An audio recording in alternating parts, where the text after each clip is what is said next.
Hi friends, தயிர் சாதம் சாம்பார் சாதம் கூழுக்கெல்லாம் கடிச்சிக்கிட்டு சாப்பிட்ற மாதிரி மோர் மிளகாய் எப்படி செய்யலான்னு பார்க்கலாமா? இதுக்கு மோர் மிளகாயை ஃப்ரெஷ்ஷாக தோட்டத்துலேருந்து பறித்து எடுத்துக்கிட்டேன். பறித்த மிளகாயை நல்லா வாஷ் பண்ணி எடுத்து வச்சுக்கிட்டேன். அதில் உள்ள தண்ணியெலாம் நல்லா ட்ரை பண்ணிவிட்டு அதுக்கப்புறமா கத்தி வச்சு இந்த மாதிரி சென்டரில் மட்டும் கட் பண்ணி எடுத்துக்கிறேன். ஃபுல்லாக கட் பண்ண தேவையில்லை, சென்டரில் மட்டும் கட் பண்ணால் போதும். அப்போ தான் உப்பும் தயிரும் மிளகாயெல்லாம் இறங்கும். அதுக்காக எல்லா மிளகாயும் இந்த மாதிரி கட் பண்ணி வச்சுக்கிறேன்.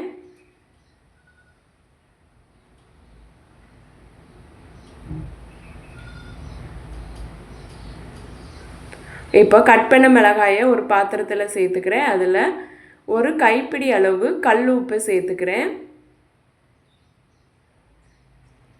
இதோட புளிப்பு இல்லாத கட்டி தயிரையும் சேர்த்து நல்லா மிக்ஸ் பண்ணி விட்டுக்கிறேன் ஸ்பூன் வச்சு.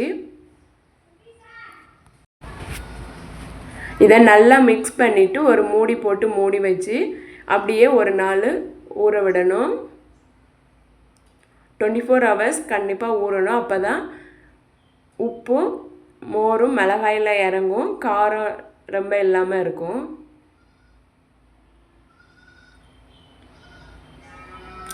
இடையில அப்பப்போ ஸ்பூனை வச்சு மிக்ஸ் பண்ணி விட்டுக்கணும்.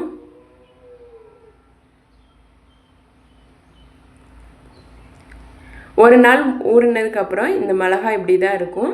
இதை நல்லா ஒரு குலுக்கி விட்டுட்டு அதுக்கப்புறமா இந்த மாதிரி கரண்டியில் மிளகாயை மட்டும் தனியாக செப்பரேட் பண்ணி எடுக்கணும்.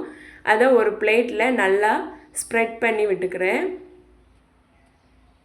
ஸ்ப்ரெட் பண்ணி எல்லா மிளகாயும் நல்லா ஸ்ப்ரெட் பண்ணதுக்கப்புறம் இதை நல்லா வெயிலில் காய வச்சு எடுக்கிறேன். ஒரு நாள் ஃபுல்லாக நல்லா காஞ்சதும் இந்த மிளகாய் இப்படி தான் இருக்கும். அதுக்கப்புறம் இந்த மிளகாயை அதே தயிர் இருக்கும், அந்த தயிரில் நல்லா சேர்த்து மிக்ஸ் பண்ணி நைட்டு ஃபுல்லாக ஊற விடுறேன்.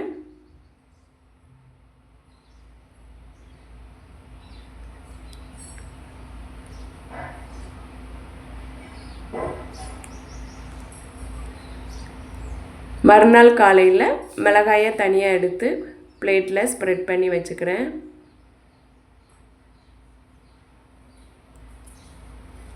இந்த ப்ராசஸை ஒரு 2 நாள் அல்லது 3 நாள் செய்யணும்.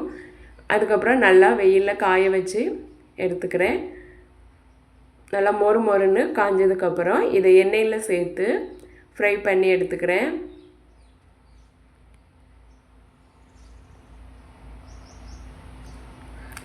நல்லா மொறுன்னு சூப்பரான மோர் மிளகாய் ரெடி. நீங்களும் இந்த மாதிரி ட்ரை பண்ணி பாருங்கள். இந்த வீடியோ உங்களுக்கு பிடிச்சிருந்ததுன்னா லைக் பண்ணுங்கள், சப்ஸ்கிரைப் பண்ணுங்கள், கமெண்ட் பண்ணுங்கள், உங்கள் ஃப்ரெண்ட்ஸுக்கும் ஷேர் பண்ணுங்கள். தேங்க்யூ.